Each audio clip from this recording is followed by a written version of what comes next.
Hey everyone, it's Isaiah. I'm here with Jib and Lundrity to talk to you guys about Mama or Magnificent Mavens and YCS Pasadena. How's everybody doing tonight? I'm doing good. I'm doing good. I am also okay. Okay. Before we get into it, a lot of exciting or spicy stuff to talk about.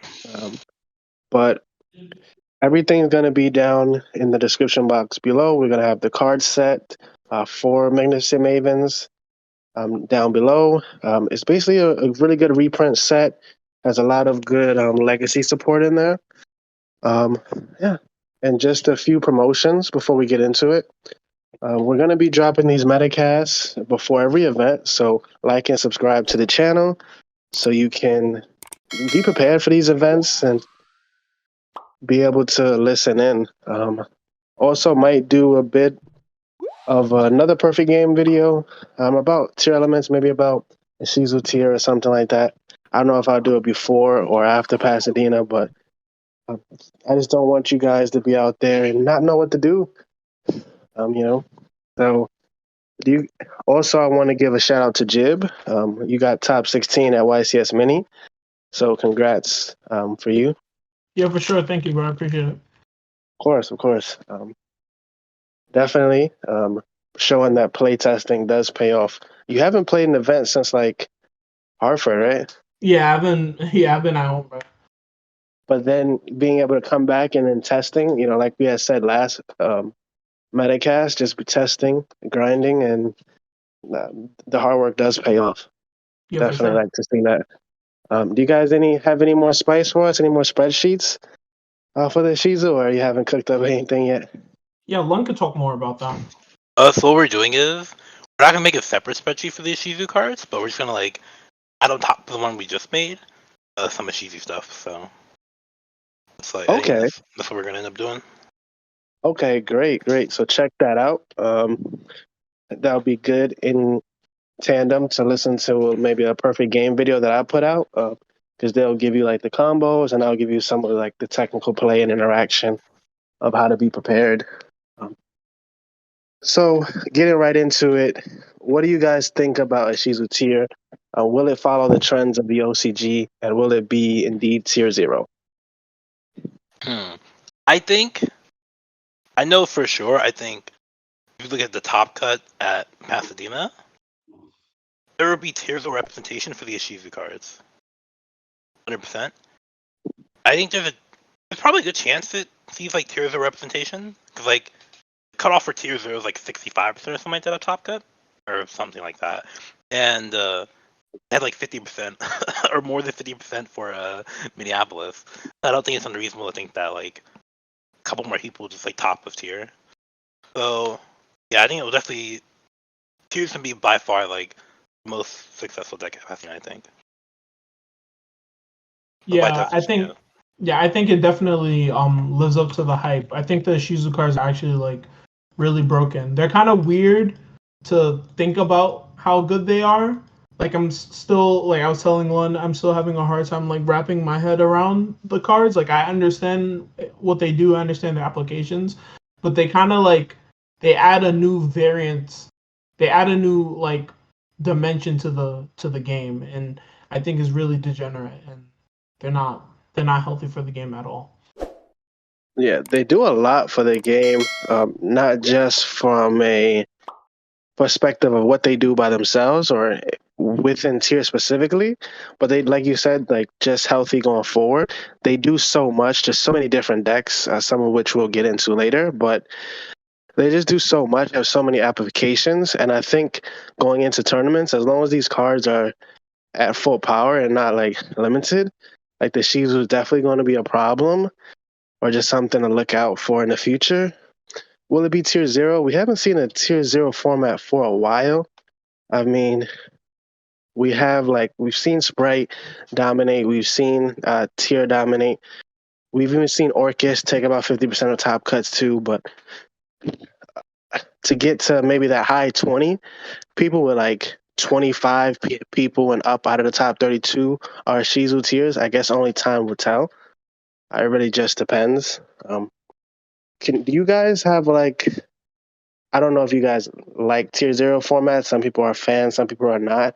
So I want to ask, like, do you guys have a favorite, or if you're not a fan, like the most infamous or memorable Tier Zero format that we've been in, that you guys, um, yeah, have enjoyed or haven't enjoyed, just sticks out to you. Personally, I'm not really a huge fan of Tier Zero formats because I like to change the deck I play very.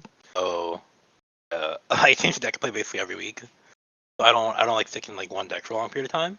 As opposed to my most memorable Tier Zero format, I am not 100% sure. The one that comes to my mind is like 2018.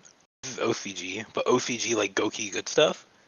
Well, it wasn't technically like Tier Zero because like for in terms of like the local tournaments and all that stuff, Altergeist and Sky Striker at the time, Sky Striker still felt like solid player, sometimes more play. Like every time I got to like a big tournament, by far the most successful deck and the deck that always key. But even though it didn't have representation, I still think that deck was like Tier 0 strength level. Aside from that, probably like one of like the dad decks. Like, Okay, it's a throwback. like a while ago. Yeah, that's when I had the most fun playing the game. Yeah, I think. Like dad's like one of my favorites. So probably that. Me personally, I like from a competitive standpoint when there are less decks in the format and there are a lot of mirror matches, because like usually when there are a lot of mirror matches it becomes really skillful and you can see like who's the better player, and like that's when like a lot of like cool tech cards are discovered for like to get the edge in the mirror match. And if you were to say like for like a favorite Tier 0 deck that I liked Performance Impala a lot. It's actually one of my Okay, favorite decks of all time. okay, yeah. How ironic, since you got the the Draco Slayer spreadsheet and you did a great job at that with Lund. Yeah, it's Um, definitely a throwback. so I'm not a huge fan of Tier Zero formats. I don't really like it too much, but I really loved Orcus format. I felt like it went on for a while, but I liked Orcus a lot. And like you said, a lot of mirror matches are good because it promotes a lot of skillful interactions. Um, I would say the most memorable one for me was the Go Key, because that was I wasn't really big on competitive play, and I just went to locals. I was like that guy that's coming to locals, playing his BA deck, and I'm playing against like Tier Zero Go Key, and I'm like, I just want to play a game at locals. I don't want to be like extra linked and hand looped and all that.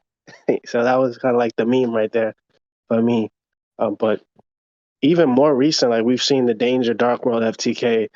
We've That was short lived, but that was IRL. And over COVID, we've had Tier Zero formats that really didn't feel like formats because there wasn't any like in person events. But we had at Emancipators and we had Infernoble Nights. Were definitely like Tier Zero level decks as far as what they did to the format. Even like Dragon Links at one Virtual point. World. We have Virtual World Double VFD, which is crazy to think about. It's kind of like time passed really slowly, but we've seen a lot of that, and it definitely feels like we're kind of inching closer to that again. So we'll just see how everybody looks to like combat the meta moving forward. But now I want to get into some specifics. And since we know Tier is going to be the most represented deck, um, as far as the Ishizu cards, what would you say is the biggest addition to the deck? Like, or is there something besides the Ishizu cards? Is there a specific number of Ishizu cards? Like, should we be like maxing out on the Ishizu? Like, what does the Ishizu really do for tiers? To be honest, I think there are two things. Number one, I don't think you necessarily need to max out on them. Number two, I think the biggest thing the Ishizu cards probably do is make any rogue matchup like near unwinnable for the rogue player. Because you have so many blowout stuff with the Ishizu. Like, so there are four Ishizu monsters. Two of them mill, two of them shuffle. The two of the ones that mill 5 from each player's deck. If your opponent isn't playing Ishizu cards, resolving one of them can kind of be like almost pseudo FTK. So it makes it that like any deck that isn't playing Ishizu cards, unless they're playing some like degenerate like floodgate stuff, it's they just like auto. They have so many ways to just auto lose the game. So it really takes a rogue deck out of the equation, I think. Yeah, for sure. I think the to kind of piggyback off of what Lun was saying, like we already saw with the addition of Darkwing Blast, Hoffness was becoming a way better card. It had a lot more cards that were good to hit, like adding a Scream to the deck, Heartbeat in some scenarios. But like now with the Shizu cards, I think Hoffness is like a really broken card because I don't think it really ever is gonna miss it anymore. Like there are so many cards that you can send for like huge value in most matchups now. So Hoffness becomes like a way better card. Yeah, that makes sense. Like Hoffman's mill for 3 is like, you thinking, should I negate? Should I ash it or whatever if you play hand traps? Like now it's like your opponent can hit a name, they can hit a Shizu card, they can hit a scream. You know, that's definitely insane to think about. But and Lund kind of gave everyone what the Ishizu cards do, but sort of like what Jib said, the Ishizu cards are insane because he only mentioned their first effects. They have 2 effects. They all Yeah. do something besides those effects. So they have the shuffle, they have the mill, but then they do something. Then their secondary effect gets a buff if you have Exchange of the Spirit engraved.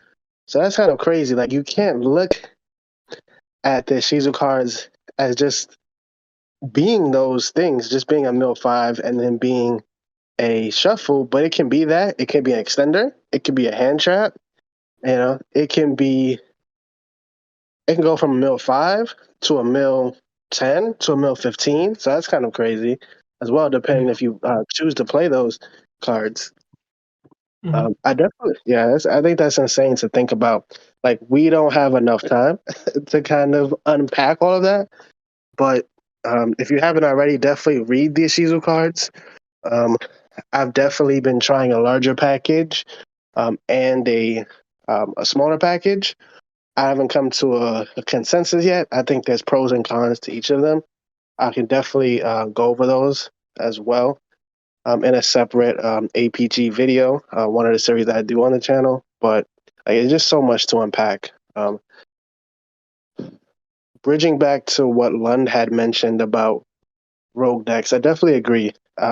One of the things I was realizing in testing the short few days I started testing, like Tuesday, if Mhm. you are not playing Shifter in your deck and you're not playing an Ishizu cards, I can now mill from your deck for free, right?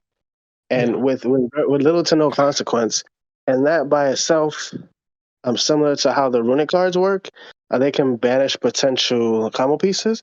You can potentially mill potential combo pieces from your opponent's deck. So if there is a number 2 deck, or is there like a different deck, what are the potential for any type of rogue deck? Do you see there being like a secondary deck, even if it's only like few, maybe like a few, maybe like 5 top 32 spots, or as far as representation wise, what are the other options for people that don't have the testing or the budget to pick up the Ishizu cards?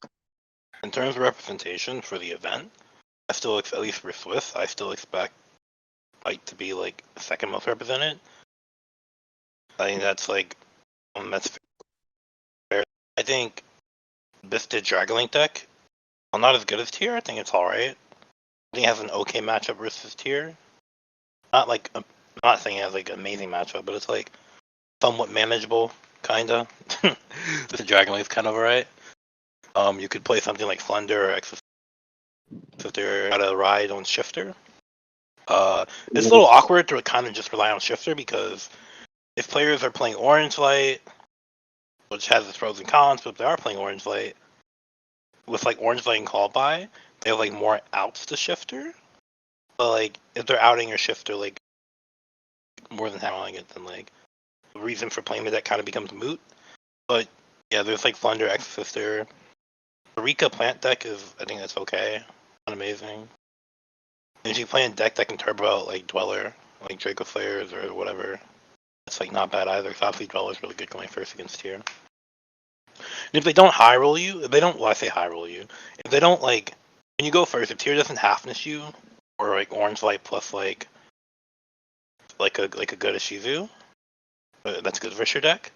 And the deck's definitely like really manageable, but it's just those situations that make it like really hard to deal with. Yeah.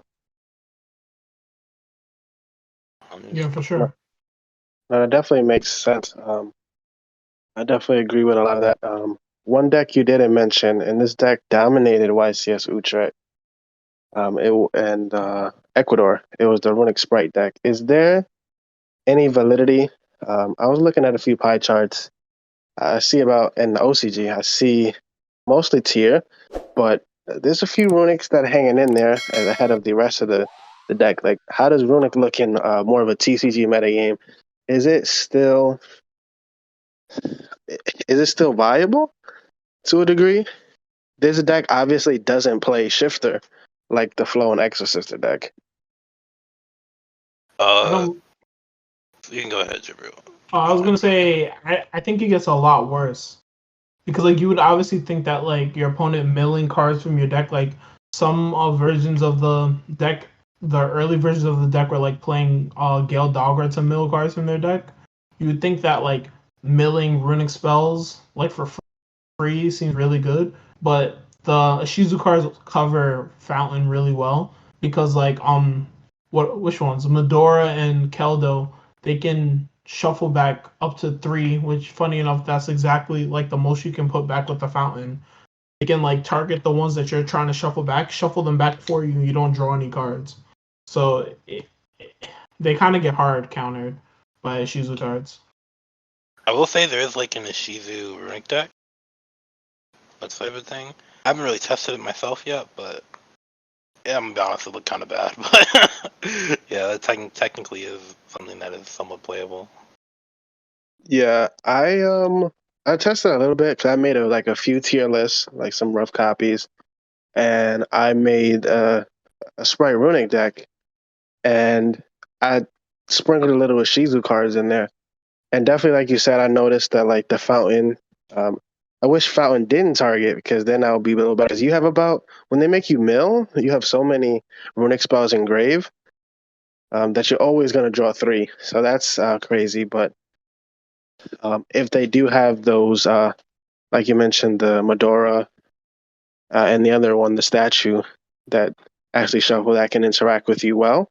One thing I did notice that was crazy that I was testing, if you do play a big package too, or you do look at Sprite Runic, like having the addition of Diviner is pretty good because if you open like the normal Sprite Runic combo, which 3 bodies, like a blue and a Runic card, or like an angler, and then you actually can set up both. You can gigantic summon Diviner, and then you can send an Ishizu card, the one that shuffles on their turn, and you can elf bring it back. So you basically have a bell for 6, or whatever you want to call the statue interaction. Like you shuffle back up to 6 cards on top of your full combo. So that was cool, but I think it'll be interesting to see how people change Sprite. It's kind of hard because if you play a pure list, then you're really relying on drawing Shifter. And I think those decks will still be there. Like if you call out to Cali, right, with Exorcister or Flow, you're kind of saying like, well, let's see how many dice rolls I win and how well am I going to draw. If you do those things, you will top because Shifter's good, your engine's strong, but it's like, Tier has more counters now going second. Phoenix is better. Orange Light possibly if they play it. So it's really like kind of high roll. You really gotta take a gamble if you're gonna play those shifter reliant decks. There's one other deck I want to talk about just because it is getting new support, and it's Sky Strikers. Is anybody? I don't know if anybody's planning on bringing Strikers to it, but what do you guys think about having the triple copies of the linkage? I think it's really good for the deck. I think it just came maybe a format or two too late.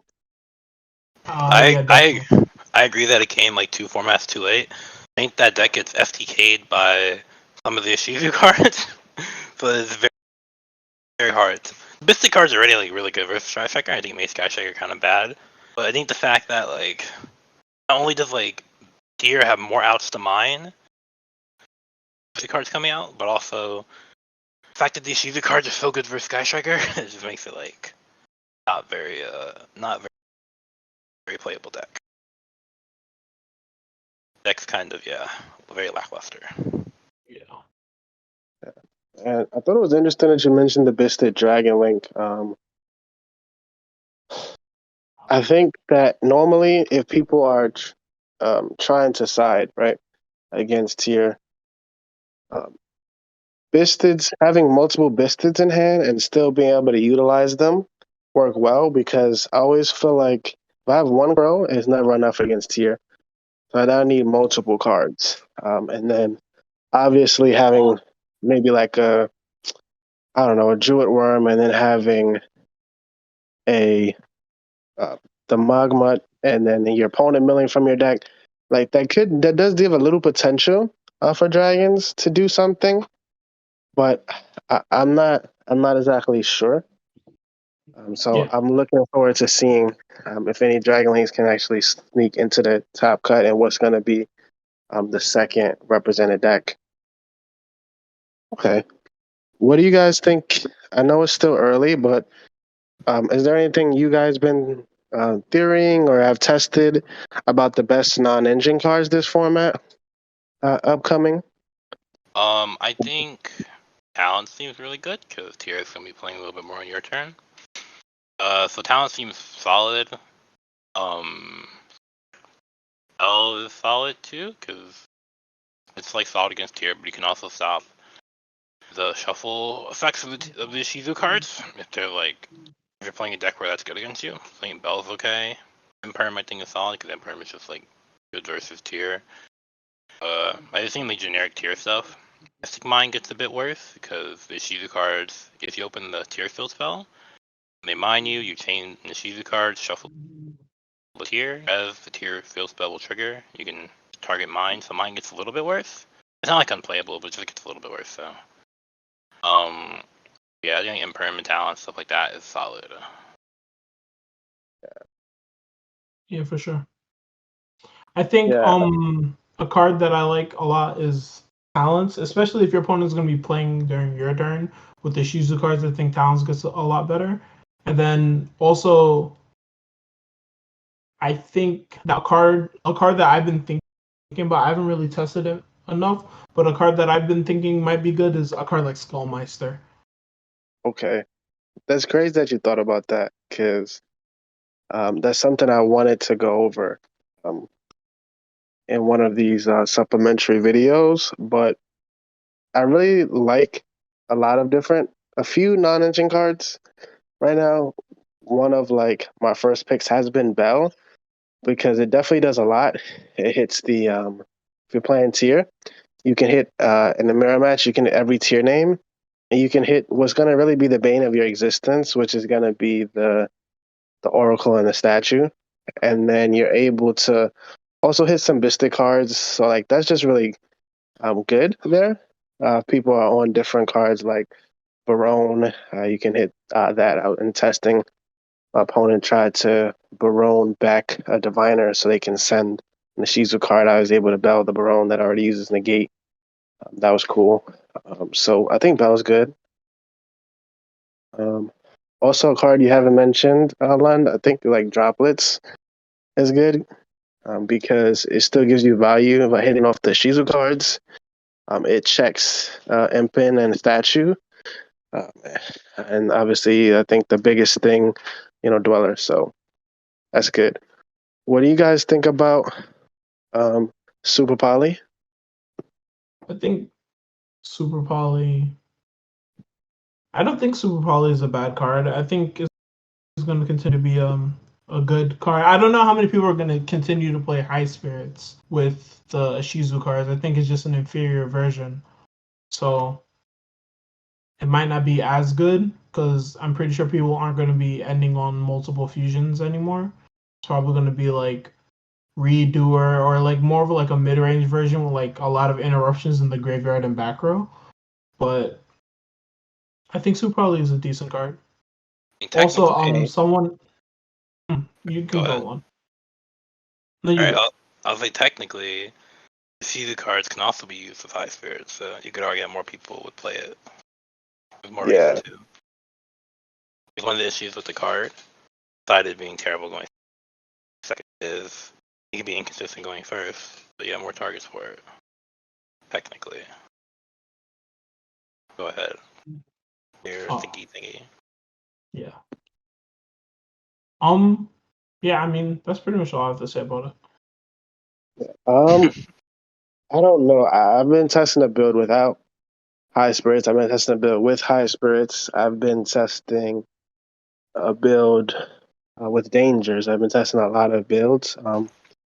As I get them, I'll start dropping them on the Discord so people that's in the ground game Discord could see. But what I've been working with, I don't have a opinion. Like I know people like swear on high spirits. I know people that swear off high spirits. So I don't have an opinion yet. I've been playing Sprite since before the deck came out. So that's just Understandable. me just now switching to tiers. So I'm not gonna tell I think people high what to claim. spirits, it can be like kind of solid. Like obviously, it has a really high upside, and if you resolve high spirits, you probably win the game. If your like graveyard effect resolves, especially if you go first. Like playing around Biscuits is really nice too. It's just Yeah. the card is like really bad going second kind of thing. Makes it kind of awkward. Yeah. But going first, like if you resolve it and your graveyard effect resolves, like it's pretty hard to lose that game. I think. Yeah. I think that high spirits. I don't think it's a bad card.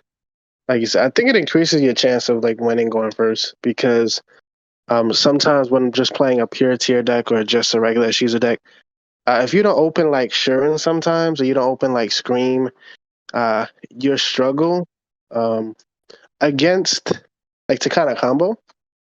If you can't like fluidly, like maybe like a Reinhardt or maybe one of those names that I mentioned to kind of snowball early because you're really not supposed to use the Shizu cards blind. So with that in mind, you're just playing regular tiers. And High Spirit does give you a more consistent way to play every turn, which is getting to kick hollows. You know, it beats cards like Cherry and it beats cards like the Bisted. So it's definitely a more go first card, like you said. And in a format that is pretty much close to tier zero as you can get, if not tier zero, you may be a player that wants to go with that logic and is just going to play their best deck that goes first, and you're going to FTK your opponent. So, obviously, High Spirits is a bad choice if that's the mindset you're going into, because you'll definitely combo every time. It also fixes some of the problems that Ishizu has. You play a big package. When you mill 5, milling multiple Ishizus, you can't really fusion with them because if you only have one name, so you need to open multiple names or mill a name on top of that. That's some of the issues that I've realized if you play a big without high spirits or you play a big package. So that is some food for thought there. Yeah, sure. And we kind of got off of side deck choices. Just wanted to know what you guys thought about Fenrir since the first place mini list played it. A lot of people like the card. I think it definitely gets better later. I'm not sure if the Ishizu cards impact Fenrir's playability at the moment. I still don't think it's the greatest non-engine card right now. Yeah. I think if you're looking for like a card for like a tier mirror or something like that, especially going to Pasadena where you're expecting to play against the majority like tier players, I think I don't like Luster. I played in some of my decks, but the decks I played in are like Materia, Dolce, where like you want like an Earth or something like that. If you're just looking for cards for like tier, especially if you're expecting like a tier as a representation, like Pasadena or whatever, other event you're going to, then I think there are better cards here for the tier mirror or for tier mirror matchup, I guess. Definitely. When I'm just building like very rough drafts. Because what I like to do is like I'll put like a list of everything I want to play on paper. I don't care if it's 50 cards, 45 cards, and I'll kind of optimize it as I play. I like to theory and then play, right? And I just never, like, I think it's a great card.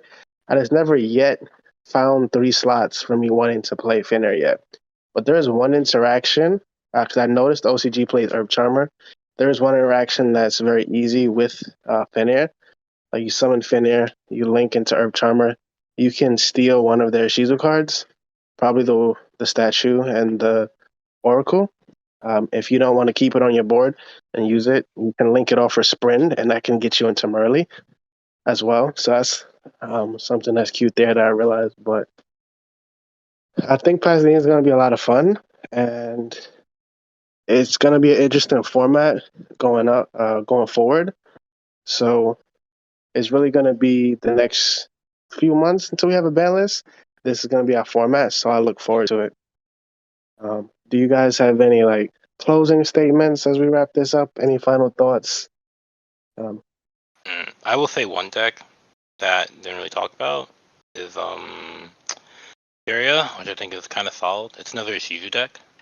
I think the deck's cool. It struggles a little bit going second, but I think if you go first, you can like pseudo FTK your opponent, which is cute. Yeah.